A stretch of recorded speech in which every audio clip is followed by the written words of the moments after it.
नमस्कार, आप देख रहे हैं आज तक। आपके साथ मैं हूं सईद अंसारी। कोरोना की दूसरी लहर की एंट्री अब गांवों तक हो चुकी है।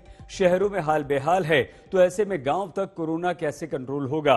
वहीं तीसरी लहर अगर गांव तक पहुंचती है तो मुश्किलें और ज्यादा बढ़ जाएंगी। तो आज हम बात करेंगे गांव में जारी कोरोना के कहर की। 4 राज्यों के स्वास्थ्य मंत्री हमारे साथ जुड़ेंगे, जिनसे हम एक्शन प्लान पर बात करेंगे। लेकिन उससे पहले हमारी ये रिपोर्ट।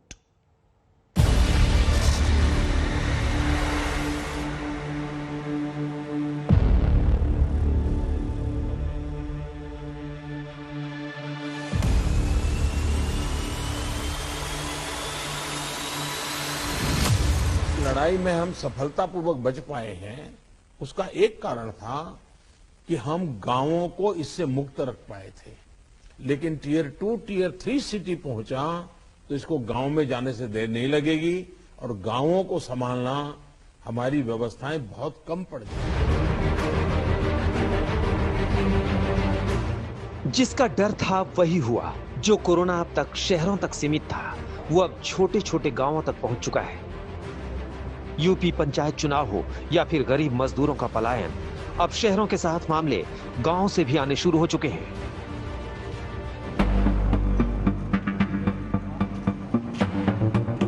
हरियाणा के रोहतक जिले का यह टिटोली गांव है। इस गांव में कोरोना का कहर टूट पड़ा है। पिछले 10 दिनों में 40 से ज्यादा लोगों की मौत हो गई है। गांव की गलियां सूनी है, गांव में सन्नाटा पसरा है। दिल्ली से 70 किलोमीटर दूर रोहतक का ऐसा गांव जहां पर अब लगातार कोरोना अपना पैर पसार रहा है। आज तक की टीम ग्राउंड जीरो पर मौजूद है। यहां पर आपको दिखाएंगे कि किस तरीके से गांव में पूरी तरीके से सन्नाटा पसरा हुआ है। और यहां ये जानकारी मिल रही है कि पिछले 10 दिनों में 40 से ज्यादा मौतें हो चुकी हैं। कोरोना का कहर शहरों के बाद अब गांवों में किस कदर पांव पसार रहा है, इसकी नजीर है टिटोली गांव। कोरोना यहां बुजुर्गों की ही नहीं, युवाओं की जिंदगियां भी लील रहा है। प्रशासन के भी होश उड़ गए हैं। आनन फानन में गांव के लोगों की टेस्टिंग कराई जा रही है। प्रशासन अब जागरूक हो गया है और यहां अब टेस्टिंग और ट्रेसिंग करने की प्रक्रिया शुरू हो गई है। मैं आपको यहां पर दिखाना चाहूंगा कि किस तरीके से टिटोली गांव में पिछले 10 दिनों में 40 से ज्यादा लोगों की मौत हो गई, जिसमें बहुत सारे लोगों के बुखार और खांसी जुकाम जैसे सिम्टम थे। अब यहां पर जो लोग मौजूद हैं, यहां देख रहे हैं कि टेस्टिंग यहां पर की जा रही है। जो जिला प्रशासन है उसकी तरफ से यहां पर लोगों को बुला करके हर एक व्यक्ति की यहां पर टेस्टिंग की जा रही है। टिटोली गांव में एक दिन में ही 11 लोगों की चिताएं जल चुकी है। गांव में खौफ पसरा हुआ है। गांव में जो लोग पॉजिटिव मिल रहे हैं उन्हें आइसोलेट किया जा रहा है। हमने जब मौतें ज्यादा होने लगी तभी प्रशासन से गुहार लगाई, एसडीएम साहब से, एसपी साहब को भी बोलिया, तो उन्होंने डॉक्टरों की स्पेशल टीम भेज दी। यहाँ रोज टेस्टिंग चल रही है। गांव में एक डर का माहौल है, जिसमें थोड़ा हल्का बुखार होता है। बुखार होने के कारण सांस रुक जाता है, रुकने के कारण ही मौतें हो रही है सर। गांव में करीब 350 लोगों के सैंपल लिए गए हैं, जिनमें से 72 लोग पॉजिटिव मिले हैं। 11,000 की आबादी वाले इस गांव में आवाजाही पर प्रशासन ने सख्त रुख अपनाया है। गांव के बाहर बैरिकेड लग गए हैं। पुलिस चेकिंग के बाद ही लोगों को गांव में घुसने की इजाजत दे रही है। राजस्थान के गांवों का भी बुरा हाल है। दूसरी लहर ने राजस्थान के कई गांवों में तांडव मचा दिया है। कोरोना विकराल रूप धारण कर चुका है। सुविधाओं की कमी के चलते यहाँ लोग दम तोड़ रहे हैं। सीकर के लक्ष्मणगढ़ के खीरवा गांव में एक संक्रमित शव को छूने से पूरा गांव कोरोना की चपेट में आ गया। पिछले 10 दिनों में 20 से अधिक लोग अपनी जान गंवा चुके हैं। अभी भी कई पॉजिटिव हैं और रोजाना ऑक्सीजन चढ़ रही है। जितने भी वहाँ पे केसेस आए हैं सभी को जो है हमने अपने तरफ से जितना भी उपचार दे सकते हैं, चाहे घर पे रह के चाहे अस्पताल में भर्ती करा के देने का प्रयास कर रहे हैं। गोंडा के चक्रौती गांव में 20 दिन के अंदर एक ही परिवार के 5 लोगों की मौत हो गई, जिनके अंदर कोरोना जैसे लक्षण बताए जा रहे हैं। देवरिया के आसपास के गांव में मौत का सिलसिला जारी है। यहाँ शमशान में लंबी कतारें लगी हैं, जिससे यहाँ के ग्रामीण भयभीत होने लगे हैं। गांव में बढ़ रहे मामलों को लेकर अब नेताओं की टेंशन भी बढ़ रही है। लखीमपुर खीरी मोहम्मदी विधानसभा सीट से बीजेपी विधायक लोकेंद्र प्रताप सिंह ने गांव के हालात को लेकर योगी को खत लिखा है। और चिंता जताई है। जब शहरों में बदहाली चरम पर है तो गांव के हालात का अंदाजा लगाया जा सकता है। ऑक्सीजन, दवाइयां और बेड तो दूर की बात है, ठीक से टेस्टिंग तक नहीं हो पा रही है। आज तक ब्यूरो। हमारे साथ विभिन्न राज्यों के स्वास्थ्य मंत्री इस वक्त जुड़ रहे हैं। विश्वास सारंग जी मध्य प्रदेश, बन्ना गुप्ता जी झारखंड, असलम शेख जी महाराष्ट्र, प्रताप सिंह जी राजस्थान, टीएस सिंहदेव जी छत्तीसगढ़, अनिल विज जी हरियाणा।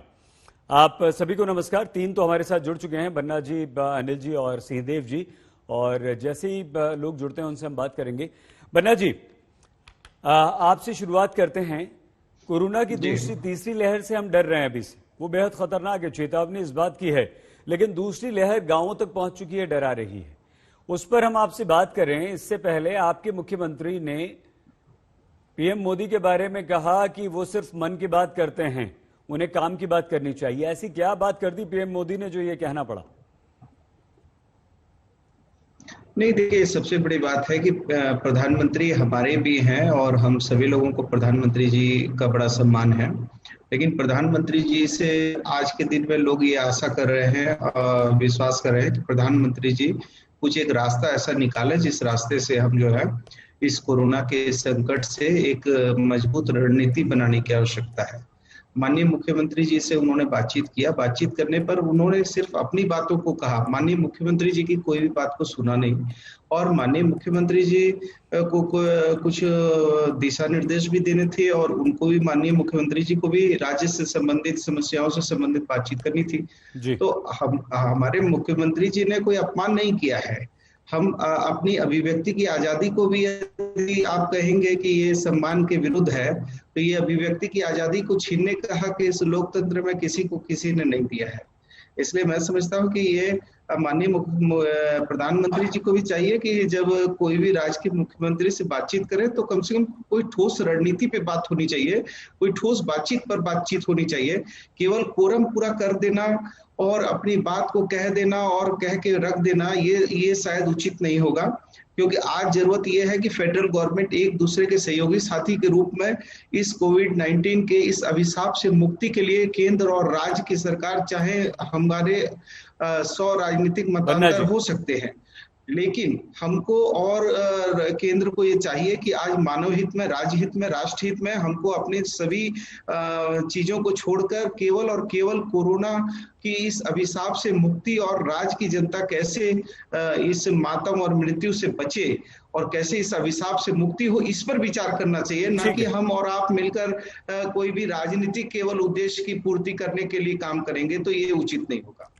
बन्ना जी, ठीक है आपकी बात, लेकिन ये भी तो है ना कि जब दो लोगों की बात होती है तो आप अपनी बात, आपके मुख्यमंत्री अपनी बात रख सकते थे। खैर, क्योंकि हम यहाँ गांवों में हम कोरोना पहुंच रहा है, बंद क्यों होते वो बहुत ज्यादा सुन पा रहे हैं आवाज सर हमारी आप, बन्ना जी? असलम शेख जी भी इस वक्त हमारे साथ जुड़ चुके हैं। असलम जी, महाराष्ट्र ने पहली लहर में भी बहुत ज्यादा परेशानियां देखी, दूसरी लहर में बहुत ज्यादा प्रभावित रहा, लेकिन सुप्रीम कोर्ट ने आपके ऑक्सीजन मॉडल की, महाराष्ट्र और मुंबई की तारीफ की, बीएमसी की तारीफ की। लेकिन अब ये जो गांवों में पहुंच रहा है, क्या स्थिति है इस वक्त गांवों में महाराष्ट्र के, और वहां आप कोरोना से कैसे निपट रहे हैं?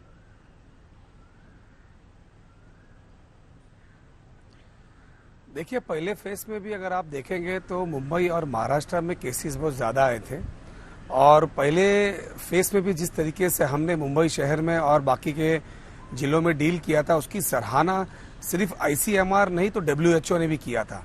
अब ये दूसरी लहर में भी बहुत ज़्यादा पेशेंट जब हमारे पास आए, तब भी अफरा तफरी का माहौल कम से कम हमने इस मुंबई शहर और महाराष्ट्र में होने नहीं दिया।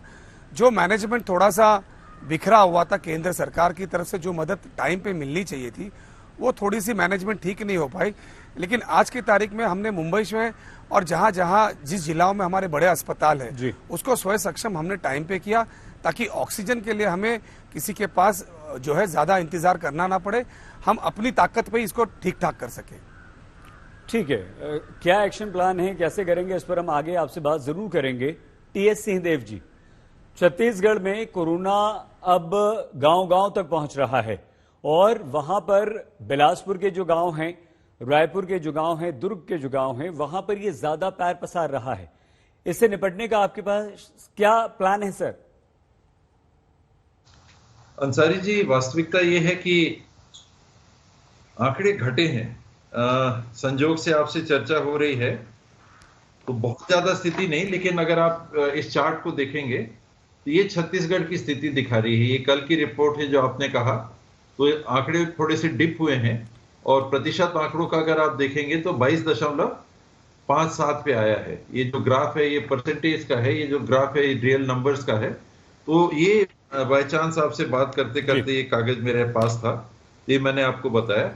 बहुत कुछ अभी करना बाकी है। 28 हमारे जिले हैं। इन 28 जिलों में 5 केवल जिले ऐसे हैं जो 15% से कम की पॉजिटिविटी के हैं। 17 जिले ऐसे हैं जो 15 और 30 के बीच में हैं। ये 22 जिले हो गए और 6 जिले ऐसे हैं जो 30% से ऊपर की पॉजिटिविटी के हैं। तो अभी चिंता की बात, हमारे लिए बड़ी चिंता की बात बनी हुई है।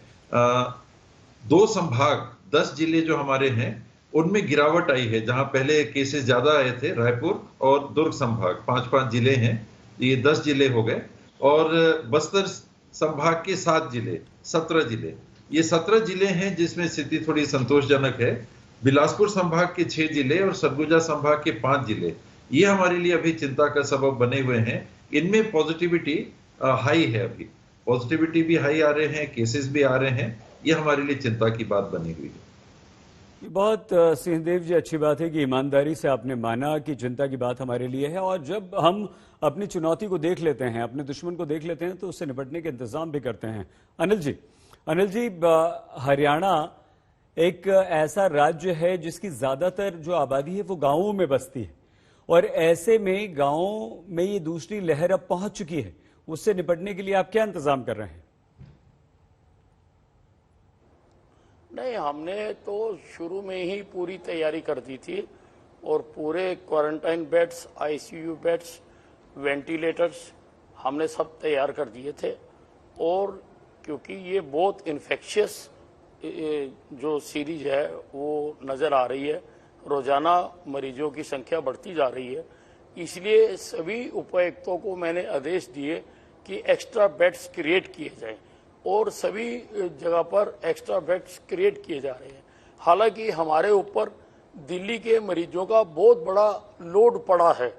दिल्ली से बहुत बड़ी संख्या में हरियाणा में मरीजों ने आकर इलाज करवा रहे हैं, लेकिन मरीज तो मरीज है, कहीं से आ जाए, हम सबका इलाज कर रहे हैं। और हमारे पास सारी हमने मेडिसिन पहले प्रोक्योर कर ली थी, हमारे पास मेडिसिन हैं, हमारे पास रेमडेसिविर भी सफिशिएंट मात्रा में हमारे पास थी, और बाकी भी दवाइयाँ हमारे पास सफिशिएंट मात्रा में थी, इसलिए हमें कोई ज्यादा दिक्कत नहीं आ रही है।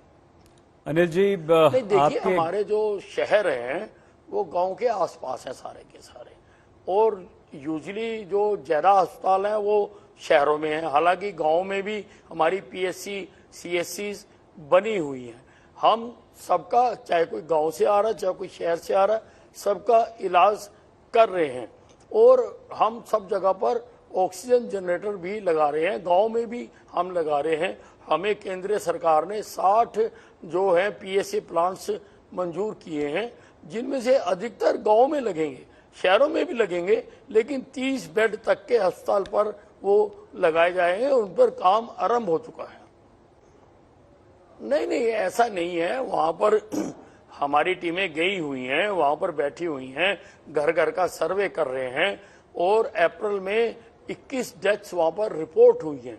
लेकिन कोरोना पॉजिटिव जो है वो केवल 4 केसेस ही सामने कंफर्म हुए हैं। बाकी लोग, ना गांव वाले मान रहे हैं कि कोरोना से डेथ हुई है, वो अन्य कारण बता रहे हैं। लेकिन किस कारण से वहां पे डेथ हुई है, इसकी जांच करने के लिए मेरी टीमें उस ठिठोरी गांव में पहुंच चुकी हैं और वहां पर बैठी हुई हैं। ठीक है सर। बन्ना जी, अभी झारखंड के गांवों में क्या स्थिति है और उससे आप किस तरह से निपट रहे हैं? देखिए, अभी जितने भी हमारे राज्य में प्रवासी भाई आ रहे हैं, हम उन सारे लोगों को रैपिड टेस्ट भी कर रहे हैं, और उसमें से जो भी लोग पॉजिटिव हो रहे हैं उनको आइसोलेट करके उनको जो है क्वारंटाइन सेंटर हम बना रहे हैं। और उसको क्वारंटाइन सेंटर में उनको रखेंगे, और जो उसमें नेगेटिव होंगे वो घर में, अपने घर में भी 1 सप्ताह के लिए जो है होम क्वारंटाइन रहेंगे। तो हम निश्चित तौर पर जो एक चेन सिस्टम है, वो चेन सिस्टम को तोड़ने के लिए, चूंकि ये हमारा देश जो है वो गांव का देश है, और हमारे देश की सारी व्यवस्थाएं गांव से ही चलती हैं। तो निश्चित तौर पर हमको जो हमारा ग्रामीण अंचल है उसको मजबूत करने की जरूरत है, और गांव तक ये स्प्रेड ना हो, इसको लेकर हम काफी चिंतित हैं और लगातार इसके लिए प्रयास कर रहे हैं। जगह जगह पर क्वारंटाइन सेंटर बनाए गए हैं, और जितने भी, जहां पर भी जितने हमारे बस स्टैंड हैं, या जितने हमारे एयरपोर्ट हैं, या जो राज्य की जितने सीमावर्ती प्रवेश के द्वार हैं, चूंकि हमारा राज्य जो है वो बंगाल से पूरा सटा हुआ है। बहरागोड़ा से लेके साहबगंज तक हमको बंगाल से पूरी जो है हमारी और बंगाल की सीमा ऐसी है कि 4 कदम हम चलेंगे तो बंगाल में चले आएंगे, और 4 कदम से वापस लौटेंगे तो झारखंड आ जाएंगे। तो चूंकि जो चुनाव हुआ है, इस चुनाव में जिस तरीके से प्रचार प्रसार हुए हैं, इससे बहुत वहां पर जो पॉजिटिव रेट है वो बहुत ज्यादा है, और वो बंगाल के बहुत सारे लोग झारखंड में आके काम करते हैं, झारखंड के बहुत लोग बंगाल जाते हैं। तो कहीं ना कहीं उसका एक बहुत बड़ा दुष्परिणाम, जो 8 चक्र में चुनाव हुए हैं, उसका एक बहुत बड़ा दुष्परिणाम झारखंड को विशेष करके झेलना पड़ रहा है। और झारखंड कहीं ना कहीं बंगाल के कारण जो है, झारखंड में भी एक विशाल जो है पॉजिटिव संख्या बढ़ी है और मृत्यु दर भी बढ़ी है, और हम लोग इसको लेके काफी चिंतित हैं। लेकिन थोड़ा सा जरूर ये कहेंगे कि केंद्र जो है हमारे साथ सौतेला व्यवहार कर रहा है। अभी पूरे दुनिया के देश जो है केंद्र को मदद कर रहे हैं, इसके बावजूद भी हम लोगों को देने के लिए, सामग्री देने के लिए बड़ी कोताही की जा रही है। और आज स्थितियां ये है कि हमारा जो वेस्टेज रेट है वो देश में सबसे कम है, वैक्सीन का वेस्टेज रेट सबसे कम है, यूपी का सबसे ज्यादा है। इसके बावजूद भी हमको वैक्सीन नहीं दी जा रही है। और मैं आपके माध्यम से ये जरूर कहूंगा कि 35,000 करोड़ जो है बजट में एलोकेट किया गया था, सेंट्रल गवर्नमेंट ने कोविड-19 के लिए उन्होंने रखा था, जबकि हमारे देश में 1,16,00,000 के आसपास लोगों को वैक्सीनेशन का लाभ करना है। तो यदि 300 रुपया के हिसाब से भी हम जोड़ेंगे तो 35 से लेके 40,000 करोड़ रुपया में सारा वैक्सीनेशन हो जाएंगे। लेकिन हर राज्य के ऊपर जो है ये अतिरिक्त दबाव डाला जा रहा है, और राज्य सरकार को ये कहा जा रहा है कि आप अपने संसाधन जुटाइए, अपने से कीजिए। अब एक तारीख से हमको वैक्सीनेशन करने का आदेश किया गया था, हमसे ये कहा गया था कि आप 15 दिन का एक्स्ट्रा जो है प्लान भेजिए, और हमने प्लान भी भेजा, और अभी हम क्रय करने के लिए 50 लाख वैक्सीन क्रय करने का ऑर्डर भी किया है, लेकिन हमको अभी तक वैक्सीन नहीं मिल पा रही है, और हमने पैसा भी दिया है। तो पैसा देने के बावजूद भी यदि हमको वैक्सीन नहीं मिलेगी, और वैक्सीन जो है विदेश 6.5 करोड़ वैक्सीन विदेश चली जाएगी, तो ये कहीं ना कहीं इस देश के लिए एक व्यथा भी है, और इस देश की आयात निर्यात नीति पर फिर से केंद्र सरकार को विचार जरूर करना चाहिए। ठीक है, भेदभाव का आप आरोप लगा रहे हैं, लेकिन संकट का ये समय है बन्ना जी, और हो सकता है कि आपको तकलीफ होती हो, नहीं मिली हो, सब कुछ हो, ये होता है। लेकिन महाराष्ट्र भी लगातार यही कहता रहा है, महाराष्ट्र का भी लगातार इस तरह का आरोप लगता रहता है कि हम वैक्सीनेशन कैसे शुरू करें, क्या करें, क्या नहीं करें, लेकिन इस पर हम बाद में बात करेंगे। आज है कि गांवों को कैसे बचाया जाए। सिंहदेव जी, दूसरी लहर का आपने खाका तैयार किया था, आपने कहा था कि हम सुधर रहे हैं और हम अच्छे रिजल्ट्स की तरफ बढ़ रहे हैं, लेकिन जो थर्ड वेव है वो बहुत खतरनाक है, और उसमें गांवों के साथ साथ बच्चे भी चपेट में आने की चेतावनी दी जा रही है। उसके लिए क्या तैयारी कर रहे हैं सर आप?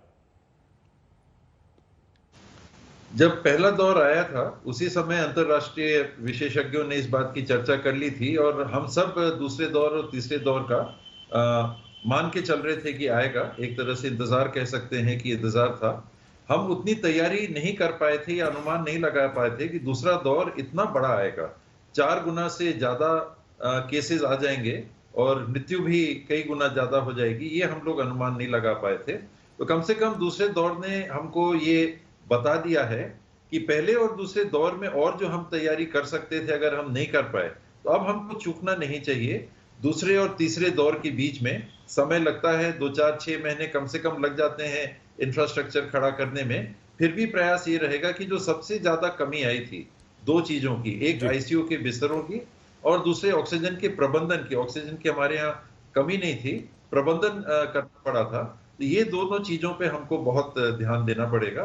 आईसीयू बिस्तरे हम बढ़ा लें, जिसमें प्रयास हमारे चल रहे हैं। निजी संस्थाएं भी हैं, दानदाता संस्थाएं भी हैं, टाटा सन से भी बात हो रही है, रोटरी क्लब वालों से भी बात हो रही है, अन्य कई साथी हैं जो सामने आके मदद करना चाह रहे हैं। अंतर्राष्ट्रीय डायस्पोरा जो भारतीय नागरिकों का है, उनने भी हाथ बढ़ाया है, उनसे भी हम लोग चर्चा में हैं, किसी से तकनीकी सहयोग ले रहे हैं, किसी से वस्तुओं का सहयोग ले रहे हैं।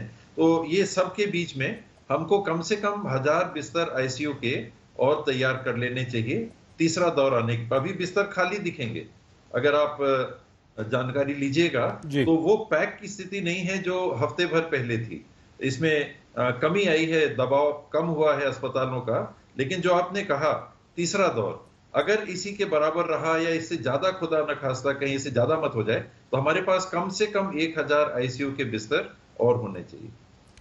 श्रीदेव जी, ये बहुत अच्छी बात है कि कम से कम आप ईमानदारी से ये मानते हैं कि हाँ हमें तैयारी करने की जरूरत है और अभी तक हमारी वो तैयारी नहीं है।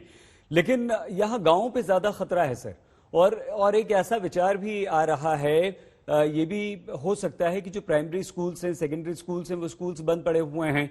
गांव के इन स्कूल्स को क्यों ना आप तैयारी के तौर पर लें और यहाँ पर आइसोलेशन सेंटर या ऑक्सीजन का इंतजाम करके इन्हें अस्थायी अस्पताल में बदल दें, तो अच्छा नहीं रहेगा कि हम गांवों में कम से कम निपट पाएंगे इस महामारी से?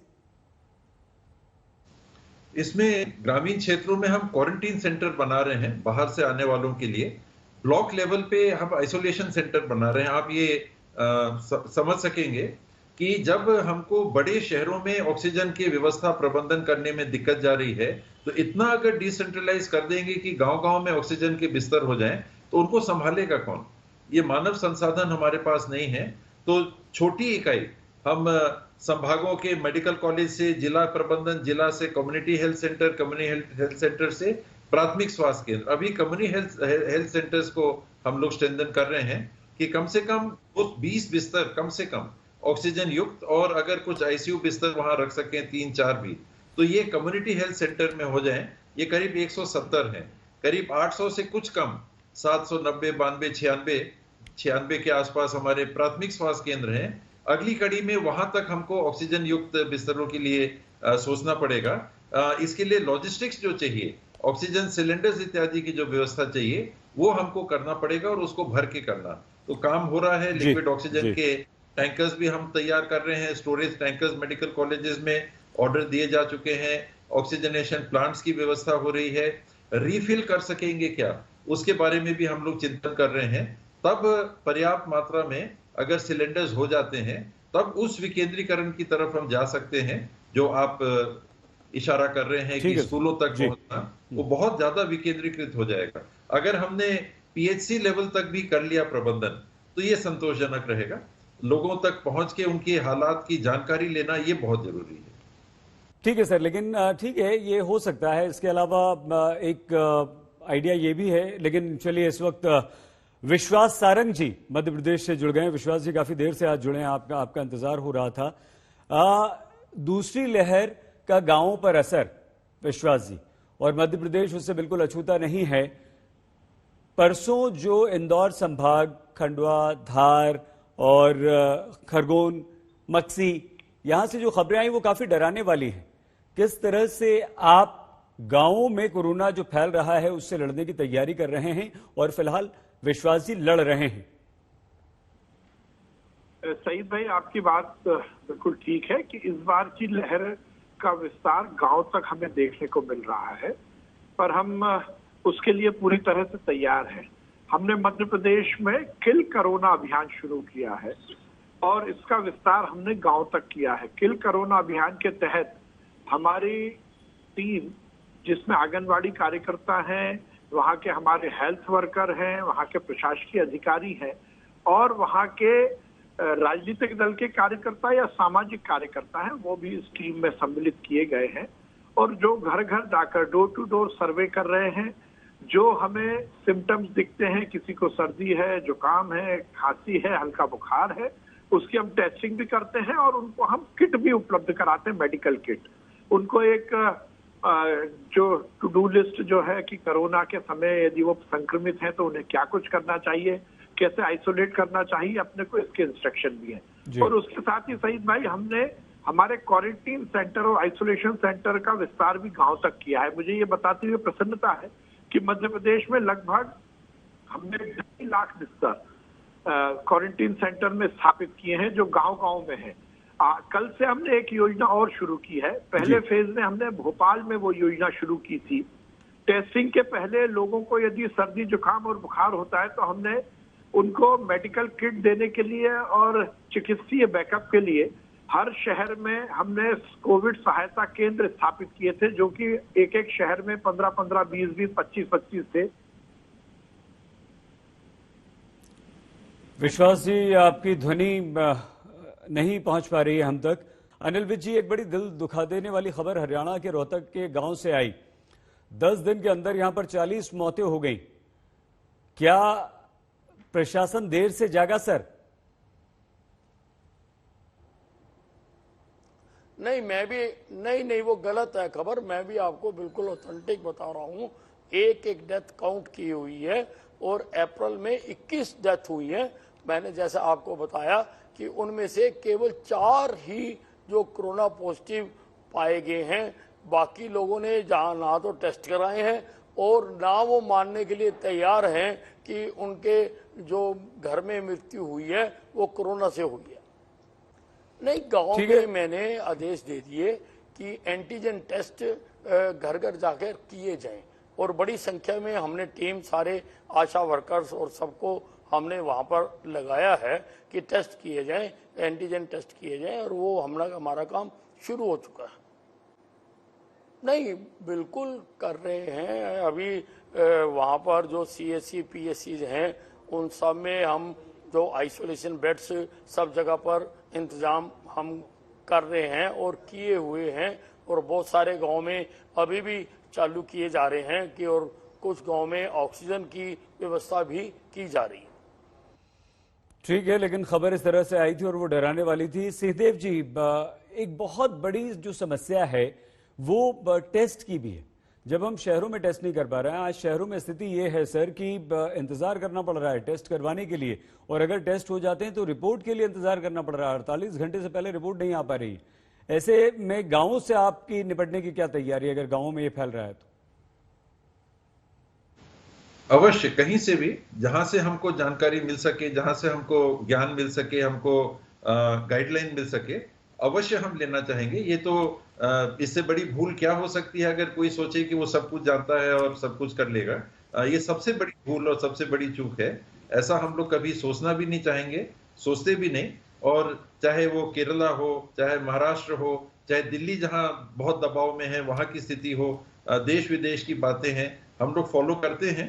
राजस्थान भी अच्छा काम करता है स्वास्थ्य के क्षेत्र में, उड़ीसा भी अच्छा काम करता है स्वास्थ्य के क्षेत्र में, तमिलनाडु अच्छा काम करते हैं स्वास्थ्य के क्षेत्र में। तो जहां जहां प्रबंधन बेहतर दिखता है हम अवश्य हाथ बढ़ाते हैं और उनके अधिकारियों से, उनके जनप्रतिनिधियों से मदद पाते हैं।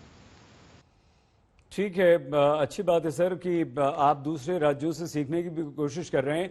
असलम जी, ये महाराष्ट्र से सीखने की बात सिंहदेव जी यहां कर रहे थे, क्योंकि सुप्रीम कोर्ट ने ये कहा विश्वास जी कि जिस तरह से महाराष्ट्र ने ऑक्सीजन की कमी के लिए प्लान बनाया और जो महाराष्ट्र और मुंबई मॉडल है ऑक्सीजन संकट से निपटने का, BMC की तारीफ करते हुए कहा कि दिल्ली को सीखना चाहिए। तो आपको लगता है कि यहां हम दलगत राजनीति से ऊपर उठकर, विश्वास जी, अगर कहीं से कोई अच्छी बात मिल रही है तो उसे सीख के गांवों में कम से कम इंप्लीमेंट करें और वहां पर कोरोना फैलने से रोकें? नहीं सईद भाई, आप बिल्कुल ठीक बोल रहे हैं। किसी भी संकट की घड़ी में ना राजनीति होनी चाहिए, ना ही कहीं प्रदेश की सीमाएं उस संकट के से निपटने के लिए बाधा बननी चाहिए। और फेडरल सिस्टम में तो ये एक्सपेक्टेड भी है कि हम एक दूसरे के सहयोग से, केंद्र के सहयोग से हर समस्या से निपटें। जहां तक ऑक्सीजन की बात है सईद भाई, मैं यहाँ इंगित जरूर करना चाहूंगा कि मध्य प्रदेश में भी हमने इस मामले में बहुत अच्छा काम किया है। शायद मध्य प्रदेश देश का पहला ऐसा राज्य है जिसमें हमने ऑक्सीजन ऑडिट कराया। हर एक अस्पताल में हर एक जिले में कितना ऑक्सीजन की आपूर्ति होनी चाहिए और कितनी खपत है, इसको लेकर ऑक्सीजन ऑडिट कराया और हमने 15 से 20% अपने ऑक्सीजन की खपत को युक्तिकरण किया, उसके जो वेस्टेज था उसको रोका। हमारे यहाँ अभी तक लिक्विड मेडिकल ऑक्सीजन का निर्माण नहीं होता था, पर केंद्र सरकार ने जो हमें कोटा दिया हमने उसको पूरी तरह से प्रोक्योर किया, चाहे वो रेल के मार्ग से हो, चाहे रोड के मार्ग से हो या वायु मार्ग से हो। उसके साथ ही हमने अगली जो हमारी प्लानिंग है, जो आपने अभी क्वेश्चन पूछा था, जो बहुत महत्वपूर्ण है कि इस अगली लहर के लिए या आगे आने वाले दिनों में हम ऑक्सीजन की चुनौती का सामना कैसे करेंगे, तो मैं ये बताना चाहता हूं कि हमने उसका अल्टरनेट व्यवस्था पर काम किया है। जहां हम हर संभागीय स्तर पर एक बड़ा ऑक्सीजन जनरेशन प्लांट लगा रहे हैं, तो हर जिले में कम से कम 5 से 10 हम छोटे ऑक्सीजन जनरेशन प्लांट लगा रहे हैं। हमने ऑक्सीजन जनरेशन के लिए प्राइवेट सेक्टर की अपनी अलग योजना बनाई, जिसमें हम 50% की सब्सिडी दे रहे हैं यदि कोई प्राइवेट सेक्टर में ये प्लांट लगाना चाहता है।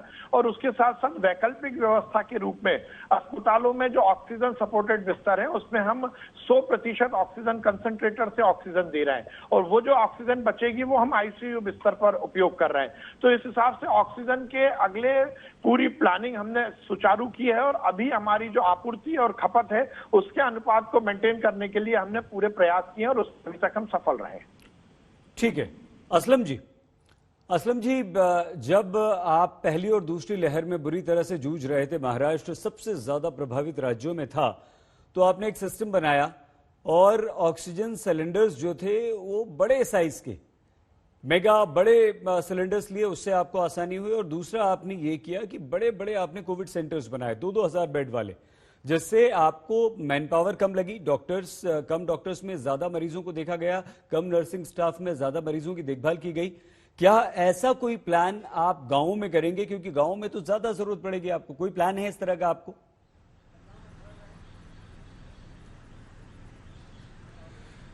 देखिए, मैं आपको बताना चाहूंगा कि सबसे बड़ा आज इस देश के अंदर जो विफलता हुई है उसका कारण है कि प्लानिंग और कोऑर्डिनेशन जो है वो थी नहीं। जब पहली फेस आई थी, पूरी दुनिया कह रही थी कि हिंदुस्तान के अंदर बहुत ज्यादा ये फटेगा और बहुत ज्यादा मरीजें निकलेंगे। इंटरनेशनल मीडिया चिल्ला रही थी इसके ऊपर कि प्लानिंग और कोऑर्डिनेशन होनी चाहिए। लेकिन आज हम एक शुरुआत में बोलेंगे कि हमने पीपी किट बनाया, बहुत अच्छा काम कर दिया, फिर हम कहेंगे कि हमने गैस प्लांट लगाना शुरू कर दिया, हमने वो बहुत अच्छा काम कर दिया। इस तरीके से तो हम एक एक चीज को ढूंढते जाएंगे और उसके ऊपर जो है उसके ऊपर इलाज ढूंढते जाएंगे। होना यूं चाहिए था, कोऑर्डिनेशन ये होना चाहिए था कि जो हमारा टास्क फोर्स बैठा है, जो दुनिया को स्टडी कर रहे हैं, जो हमारे लोग बैठे हैं, उन्होंने बैठ के इसका प्लानिंग सही तरीके से करना चाहिए था, उसका इंप्लीमेंटेशन सही होना चाहिए था। जो केंद्र सरकार कर सकती है, राज्य सरकारों की मदद वो करे, जो नहीं कर सकती है तो उनको जो है सामान लेने के लिए दूसरे देशों के साथ खुला कर देना चाहिए था। आरटीपीसीआर के टेस्ट के बारे में वो भी केंद्र सरकार के हाथ में था। उसके बाद में अगर वैक्सीनेशन की बात आई, वो भी केंद्र सरकार के हाथ में था। हमने आज पिछले साल से लेकर इस साल में सिर्फ लॉकडाउन किया। देश को कहीं ना कहीं जो है वो तबाही की तरफ लेके जा रहे हैं। लॉकडाउन तो कोई रास्ता ही नहीं है। आप किसी सांप को पिंजरे में बंद कर लो, लॉकडाउन कर दो, फिर खुलेगा, फिर चढ़ जाएगा। आपने देखा होगा कि अमेरिका या यूरोप ने क्या किया, अगर लॉकडाउन किया तो अपने लोगों को ज्यादा से ज्यादा उन्होंने वैक्सीनेशन दिए और उससे जो है वो देश बाहर आ गए और वापस जो है उनकी आर्थिक परिस्थिति ठीक होती जा रही है। हम तो सिर्फ इसी चर्चे में है कि भैया हम अभी क्वारंटीन कर रहे हैं, हम नया जंबो सेट खड़ा कर रहे हैं, हम टेस्टिंग की फैसिलिटीज बढ़ा रहे हैं। गांव में पहुंचेगा, गांव में तो पहुंचेगा ही, क्योंकि हमने सही तरीके से प्लानिंग नहीं की। हमारा ध्यान जो था केंद्र सरकार का वो इस पे फोकस हटके किसी और पे लगा हुआ था। वो कहीं चुनाव में लगा हुआ था, कहीं और पब्लिसिटी में लगा हुआ था। आज देश में 1 महीने के अंदर 1 लाख से ज्यादा लोग मरने वाले, 50,000 से ज्यादा लोग मर चुके हैं। तो ये सारी रोकथाम के बारे में पहले सोचना चाहिए था। केंद्र सरकार और राज्य सरकार की दोनों की साथ में नीतियां होनी चाहिए थी कि हमें प्रायोरिटी बेसिस पे ये करना है। आज हमारे यहाँ जब केसेस बढ़े, हमने पहला जंबो मॉडल बनाया और हमने ये पहले ही लगा लिया था दिमाग कि आगे चल के डॉक्टर्स और पैरामीटर्स जो नर्सिस है ये सारी कमी, इसलिए हमने जो है बड़े जंबो फैसिलिटीज बना दी है। और अब हमने जो है ऑक्सीजन के बारे में भी हमें लगा, रातों रात हमें जब लगा कि 140 पेशेंट्स को हमें उठाना पड़ा, इसको गांव में बिल्कुल सईद भाई, हमने जो शहर में इम्प्लीमेंट किया वही गांव में शुरू किया। ठीक है सर, हम आते हैं क्योंकि हमने गांव के उस सेंटर को पकड़ा जो एक्सेसिबिलिटी हो, जहां से हम ऑक्सीजन खुद बना पाए और ये सारी चीज कर पाए। क्योंकि आप सीधे केंद्र के कोऑर्डिनेशन पर सवाल उठा रहे हैं, आप राज्यों को एक दूसरे के साथ में आप राज्यों को इग्नोर करने का आरोप लगा रहे हैं। विश्वास जी, बिल्कुल, हाँ बिल्कुल, आप ही के पास आएंगे, आप ही को जवाब देना, बीजेपी के प्रतिनिधि आप ही हैं यहाँ पे। लेकिन बन्ना जी भी क्योंकि इसी तरह के आरोप लगा रहे हैं, तो एक बार बन्ना जी के पास चलते हैं, फिर असलम जी और बन्ना जी दोनों की बात का जवाब विश्वास जी आप दीजिएगा।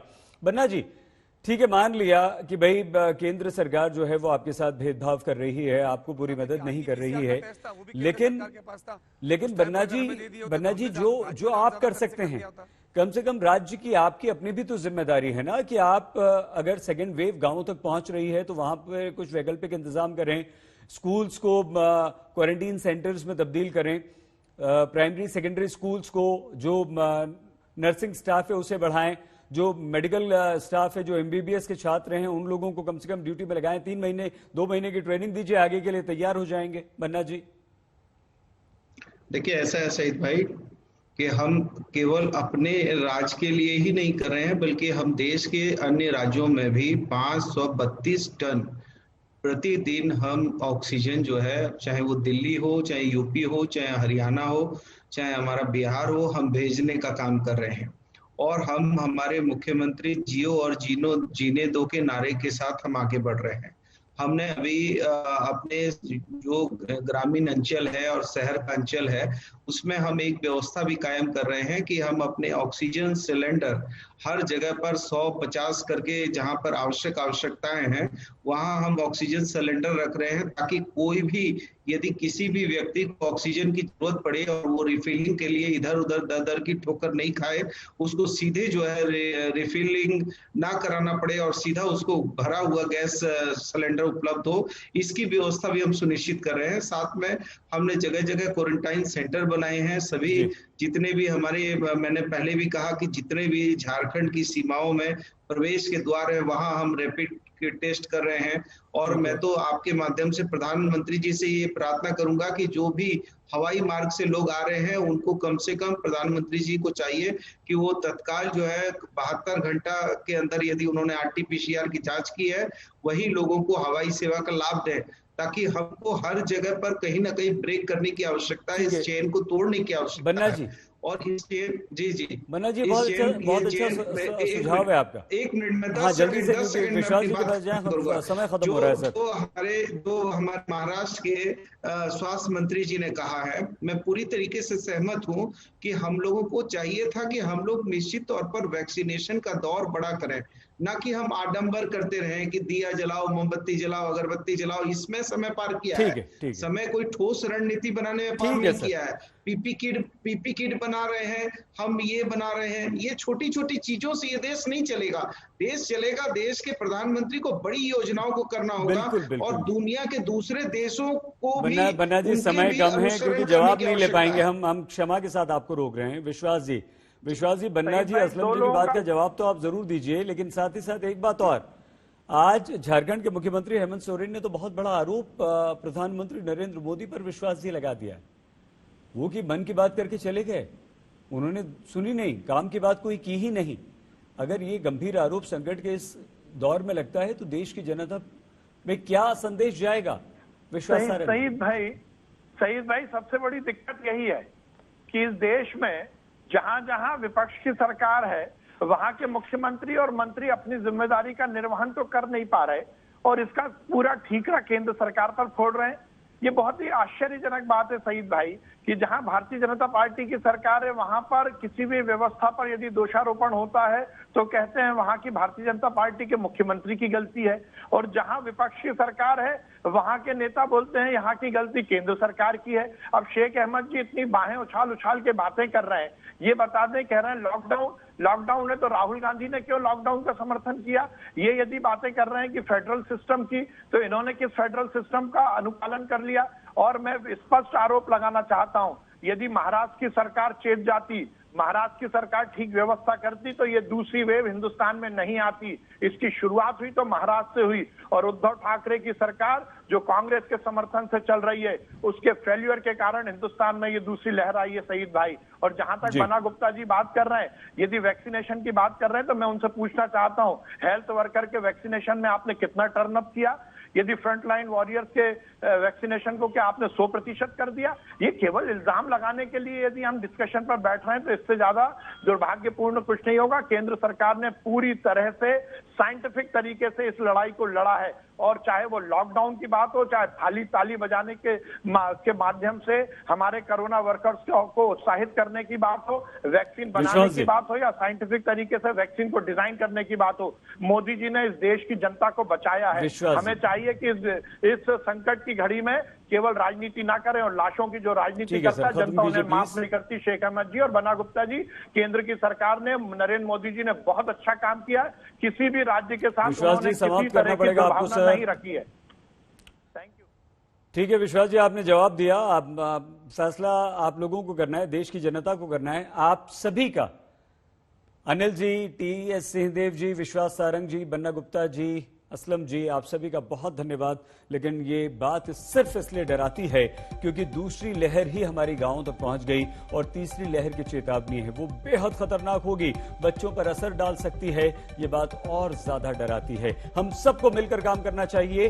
केंद्र राज्यों को केंद्र पर आरोप कम से कम लगाकर, तभी हम इससे लड़ पाएंगे। अपना बहुत ख्याल रखिएगा। देखते रहिए आज तक।